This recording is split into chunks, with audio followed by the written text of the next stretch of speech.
Thought I had it all with my amazing husband, only to discover a meticulously crafted double life and a secret family. I spent 2 years plotting and executing the most satisfying revenge of my life, leaving him with absolutely nothing but the consequences of his actions. Okay, Reddit, this is a long one, so grab a snack, maybe a drink. I've been sitting on this for almost 2 years, and now that the dust has finally settled, I feel ready to share. My name isn't Phoenix, obviously, but that's how I feel, risen from the ashes. Before I dive into the nitty-gritty, let me paint a picture of my life, pre-explosion. I was, by all accounts, living the dream. Sarah, 35, successful in my marketing career, living in a beautiful house in the suburbs, and married to the man I thought was the love of my life, Michael. He was everything I ever wanted. Charming, handsome, intelligent, and incredibly devoted. Or so I thought. We'd been together for 10 years, married for 7. Our life was a carefully constructed tapestry of shared hobbies, inside jokes, ambitious future plans, and a deep, comforting sense of security. We talked about starting a family, picking out names, even sketched out nursery ideas. He was my rock, my confidant, my best friend. Our relationship wasn't without its quirks, but I always saw them as minor. Michael traveled a lot for work. He was a software consultant, often on projects that took him to different cities for weeks at a time. I'd miss him terribly, but I also respected his ambition and the financial stability that brought us.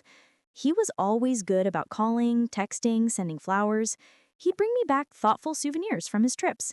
I had absolutely no reason to suspect anything. We had a joint bank account, shared all our passwords, and had an open-door policy when it came to our lives. I truly believed we were one of those couples, the kind people envied. The first crack in my perfect facade appeared subtly, almost innocuously. It was a Tuesday evening, about 2 years and 3 months ago. Michael was away on a project in Seattle, or so I believed. I was tidying up the study, which he generally kept pristine, when I noticed an old, forgotten duffel bag tucked away in the back of his closet. It wasn't his usual travel bag, just an old sports bag from his college days. Curiosity, that mischievous little imp, got the better of me. I pulled it out. Inside, nestled among some old t-shirts and a pair of worn sneakers, I found it. A receipt. A seemingly ordinary receipt from a local grocery store dated 2 weeks prior. What caught my eye wasn't the items, milk, bread, kids' cereal, but the location. It was from a store less than 5 miles from our house, and Michael was supposed to be in Seattle. My heart did a little flutter, a nervous butterfly trapped in my chest. He must have forgotten something, I rationalized. Maybe he came home early for a day and didn't tell me to surprise me. But that didn't sit right. Michael was a stickler for communication, especially about travel. He'd never pull a surprise like that without a heads up. And why buy kids' cereal? We didn't have kids. Not yet. I tried to shake it off, but the seed of doubt had been planted. Over the next few days, I found myself replaying every interaction, scrutinizing every detail. His calls from Seattle felt a little less enthusiastic, his texts a little more generic. Was I imagining things, or was my brain finally catching up to something my gut had known all along?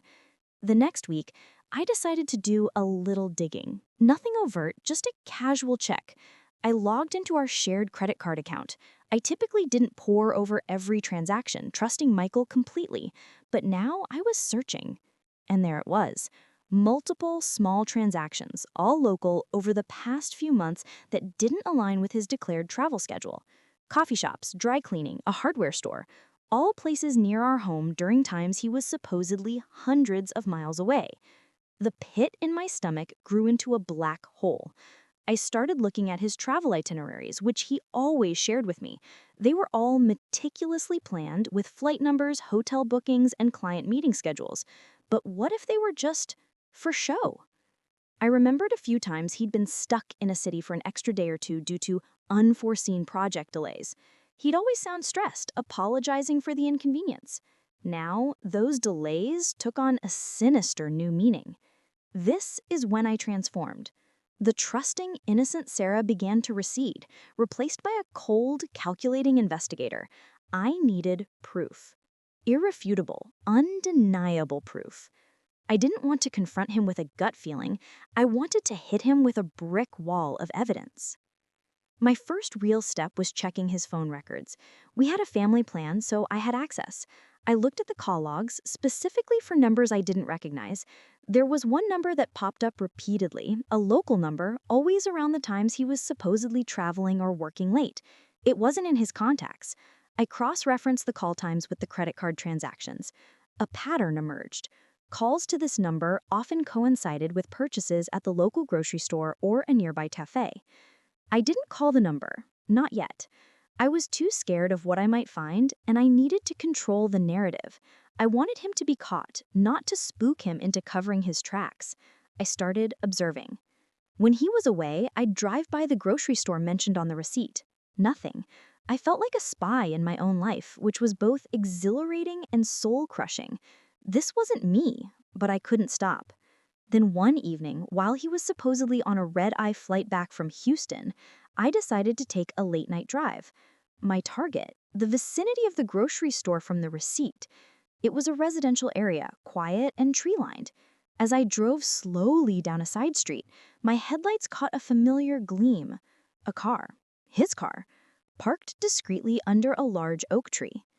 My breath hitched. My hands gripped the steering wheel so tightly my knuckles turned white. He wasn't in Houston. He was here, in our town, and he was clearly not coming home to me. I parked a few streets away and waited. My mind was racing, trying to make sense of it. Why would he park his car here and not at our house? Was he meeting someone? Was he living somewhere else? The thought was so absurd, so unthinkable, that I almost laughed. A hysterical, choked sound. After about an hour, a light in one of the houses down the street flickered on. Then the front door opened, and there he was. My husband, Michael. He kissed a blonde woman I'd never seen before goodbye on the porch. Then he knelt down and hugged two small children who ran out to meet him. 2 children. His children. The world stopped spinning. The air left my lungs. My entire universe, which had been so perfectly aligned, shattered into a million irreparable pieces right there on that quiet suburban street. It wasn't an affair. This was a family. A whole other complete family. With my husband. I don't remember driving home. I remember the cold dread, the nausea, the ringing in my ears. I remember staggering into our house, the house we had built together, and feeling like a ghost. He had 2 lives, and I was just the other one, the one he came back to. The next few days were a blur of internal screaming and external calm. Michael called, cheerful as ever from Houston. He talked about his flight, his client meetings, the awful hotel coffee. And I listened, a chilling politeness in my voice, acting as if nothing was amiss. I felt like an alien observing human behavior, completely detached from my own emotions. The grief would come later, I knew. But first there was the rage, a cold, burning, all-consuming rage that demanded satisfaction. This wasn't just an affair. This was a systematic, decade-long deception, a betrayal so profound it questioned every memory, every touch, every shared laugh. He hadn't just cheated. He had built an entire alternate reality right under my nose, using my trust, my love, and our shared resources to do it. The kid's cereal receipt, the local transactions, the travel delays, it all clicked into place, forming a monstrous mosaic of lies. My first thought was to confront him, to scream, to tear his carefully constructed world apart. But then a colder, more methodical thought emerged. What would that achieve?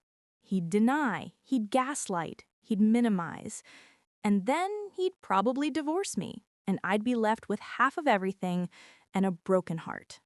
That wasn't enough, not for what he had stolen from me. I decided then and there, he wouldn't just lose me, he would lose everything, and I would make sure he knew exactly why. My revenge plan began. It was a slow burn, meticulously crafted and executed with the precision of a surgeon. I knew his weaknesses, his vulnerabilities, and his deepest desires. I had been married to him for 7 years, known him for 10. I knew his passwords, his financial habits, his work ethic, and his laziness. The first step was information gathering, even more intense than before. I needed to understand the scope of his deception. I knew the address of his other family. I used public records to find out about the woman, Lisa. She was a stay-at-home mom, no visible income, 2 young children. They owned the house. Michael's name wasn't on the deed, but I found property tax records showing he paid them. His hidden family wasn't hidden financially. It was woven into his actual financial life. I spent hours poring over our joint bank accounts, his work expenses, his investment portfolio. What I found was staggering. He had been siphoning off funds, quietly and consistently, for years. Not huge amounts that would trigger an immediate red flag, but enough to support a second household. He claimed generous consultant expenses on his taxes, many of which looked suspiciously like they funded Lisa's life. He also had a separate secret bank account, which he funded by redirecting portions of his bonuses and commissions. I found this by recalling a subtle detail he'd once mentioned about a legacy account his grandfather had opened for him, a detail I'd dismissed as sentimental fluff. A few educated guesses with password combinations, our anniversary, his mother's maiden name, common easy-to-guess things he'd use, and I was in. He was good, I'll give him that. He balanced 2 mortgages, 2 sets of bills, and 2 lives with an almost terrifying efficiency. He was living a parallel existence, entirely separate from mine, yet intertwined through our shared finances. The extent of his deception was breathtaking. My immediate goal was to secure myself financially. I quietly consulted a divorce lawyer, a shrewd, no-nonsense woman named Brenda, who specialized in complex asset division.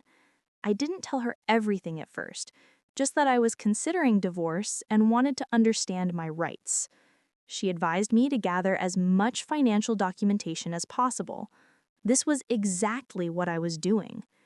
Over the next few months, while Michael was traveling and I was pretending to be the dutiful, loving wife, I was meticulously building my case.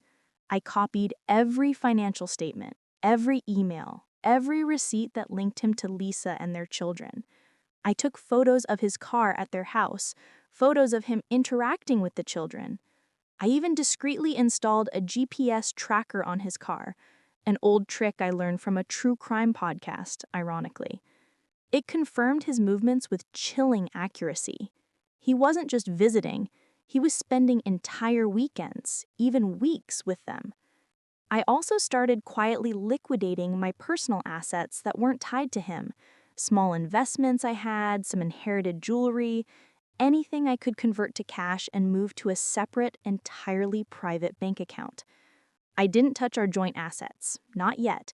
That would come later. The most difficult part was pretending. Every time he'd come home full of fake affection, asking about my day, planning our future, I wanted to scream. I wanted to smash something. But I smiled. I nodded. I played along. I even initiated intimacy, knowing it was the last thing I wanted, but needing to maintain the illusion of our perfect marriage. It was a hell I wouldn't wish on my worst enemy, but the thought of his face when his world imploded fueled me. My focus then shifted to his career. Michael was incredibly proud of his reputation. He was known as a dedicated, reliable, and innovative consultant. This was his Achilles heel. I knew he was billing his travel and expenses to his company while actually spending time with his other family. This was fraud. I started anonymously reporting his whereabouts to his company's HR department, citing concerns about potential expense fraud and misrepresentation of client engagement. I didn't use my real identity, of course. I set up a burner email and used a VPN. I provided just enough breadcrumbs, dates, locations that conflicted with his official itineraries, to pique their interest without immediately revealing the full scope. I knew HR departments hated being blindsided. They'd want to investigate quietly first. It was a slow process. He was smart enough not to leave an obvious trail of financial fraud directly visible to his company, but a pattern of conflicting travel dates and the unusual use of certain expense categories would eventually raise eyebrows. I also made sure to mention that I believed he was using company resources, his work laptop, company credit card, for personal unauthorized activities during these travels. This was true. I'd seen him use his work laptop for personal banking, his secret account, and even to book flights for Lisa and the kids disguised as separate business research. About a year and a half after my discovery, I started phase 2 of my plan, the public humiliation. Michael valued his social standing, his reputation as a family man, a pillar of the community. He was active in several local charities and even sat on the board of a prominent nonprofit. I knew I needed to hit him where it hurt the most, his carefully cultivated image.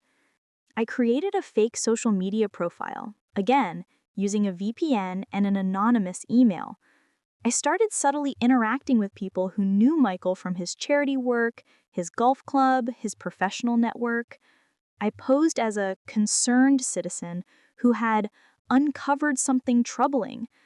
I leaked small, verifiable pieces of information, like dates he was supposed to be at a charity event but was actually out of town, confirmed by my GPS tracker data, or discrepancies in his public statements versus his actual whereabouts.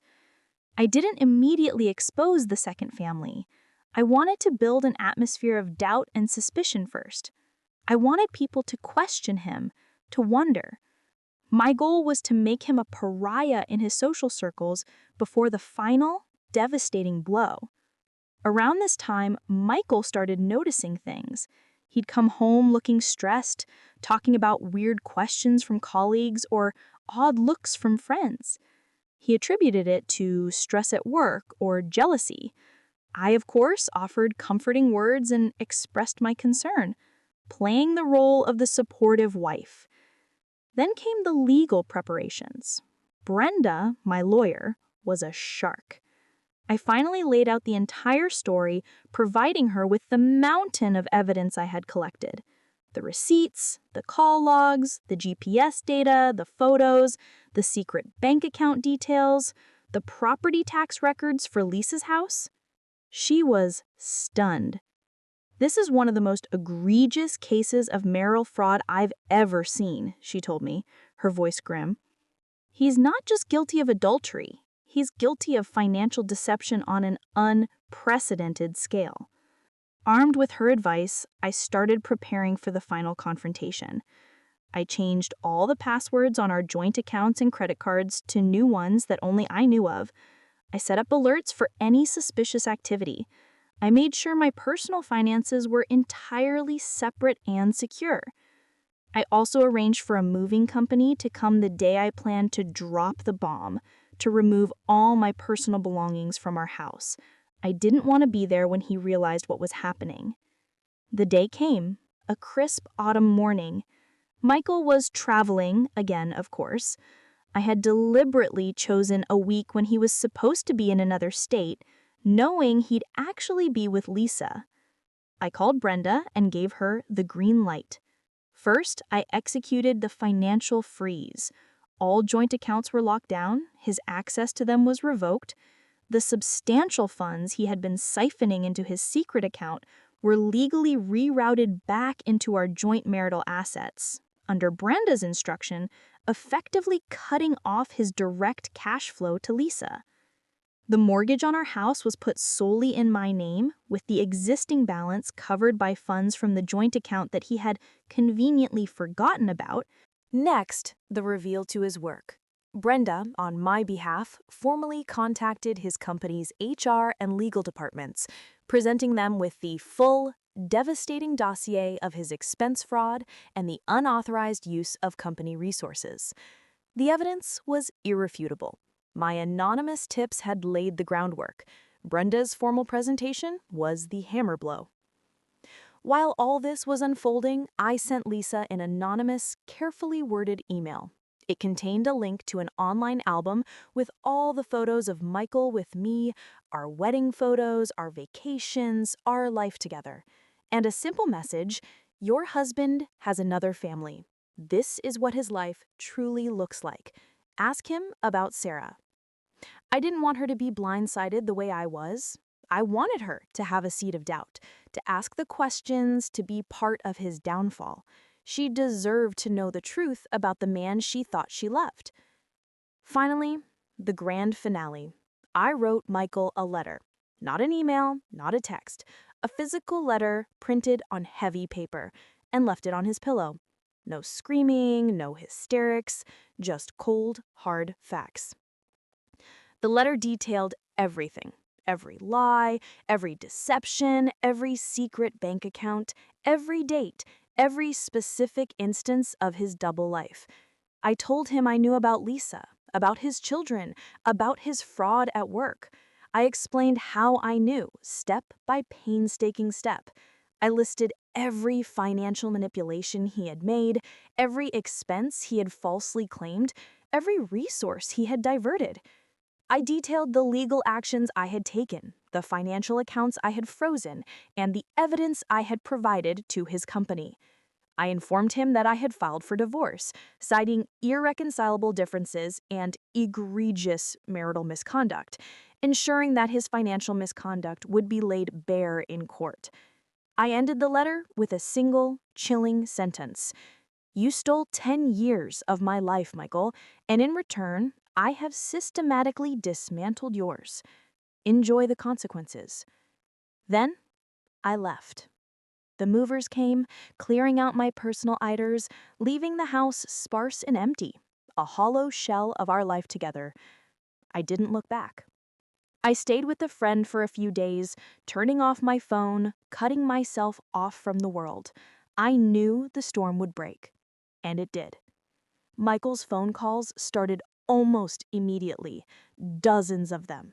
Voicemails filled with escalating rage, confusion, and then panicked pleas. He'd realized his cards were declined, his access to funds cut off. He'd found the letter. He called Brenda, who calmly informed him of the legal actions pending against him. He called his company, who had already launched an internal investigation and placed him on immediate administrative leave. Lisa called him too, repeatedly. My anonymous email had done its work. I imagined the chaotic scene at their house, his two worlds colliding in a spectacular self-inflicted explosion.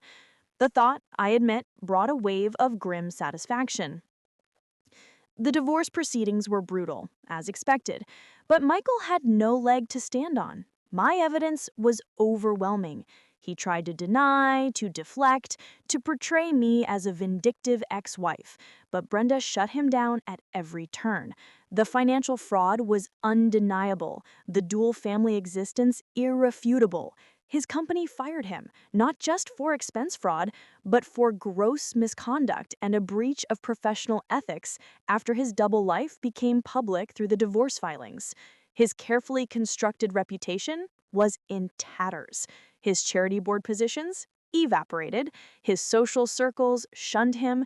He lost everything: his job, his reputation, his financial stability, and critically, his carefully compartmentalized life. Lisa, understandably, was furious. She kicked him out, unwilling to raise her children with a man who had lied to her for years and now couldn't even provide for them. He had to sell the house he shared with Lisa, losing a significant portion of the equity just to cover some of his mounting legal debts. In the end, I walked away with our house, fully paid off thanks to his initial down payments from joint funds and my strategic financial maneuvering. A substantial settlement that reflected his financial misdeeds and my freedom. Michael was left with nothing but debt, a ruined career, a shattered personal life, and the scorn of everyone who once admired him. He was forced to move in with his parents, a disgraced, jobless man. I won.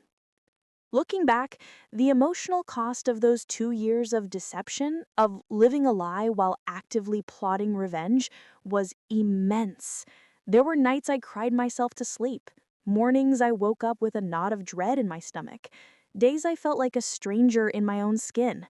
The betrayal was a gaping wound, and the revenge was the agonizing process of cauterizing it. But I don't regret it, not for a second. Michael didn't just have an affair, he systematically used me, our marriage, and our joint resources to build and maintain a completely separate secret life. He stole my trust, my future, and a decade of my life. He didn't deserve a quick, clean breakup. He deserved to face the full, unadulterated consequences of his actions. He thought he was untouchable, brilliant enough to fool everyone. He underestimated the quiet woman who loved him and who, when pushed too far, became a force he could never have anticipated. My name is Sarah, and I am a survivor. And yes, my revenge was absolutely, deliciously sweet. What are your thoughts, Reddit? Has anyone else experienced a betrayal this profound? How did you cope?